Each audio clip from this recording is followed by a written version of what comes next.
Gabriela, you know that the people, the pros at JPMorgan and every other shop are looking at their Bloombergs right now, and they have to make decisions. When you see this instability, whether it's Turkey, the adjacencies, or even away from the adjacencies, everybody cautions up. There's just no other way to put it. No, absolutely. And I would very much still emphasize, right, that the Turkey situation is miles apart from what we see in the majority of emerging markets at this point in time. It's been a tough year, don't get me wrong. Performance has suffered on the equity, the FX, and the bond side. But when we think about where we're actually starting from with a lot of these economies, it's in a much healthier place. So Turkey we would still call very much an outlier.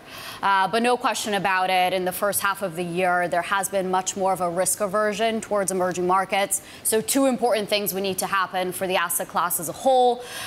We would need to see some slightly stronger growth in the second half compared to the U.S., and we would need to see some simmering in the trade tensions. And then, Francine, to that point, you've got stronger Philippine peso with Mr. Duterte talking yesterday. Here's the 10-day same chart as lira, completely going the other way with strong Philippine peso. Francine?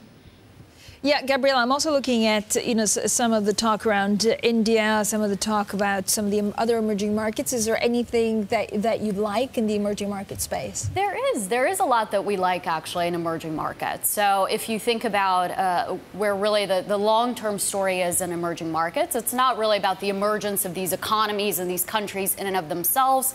It's still all about the emergence of the EM consumer, and that's a trend that's ongoing no matter what happens with performance over a 6-month period. That's a story that's very strong if we think about Asia. I would include India very much in that story. Right. I would include China. I would still think a lot about Southeast Asia as well.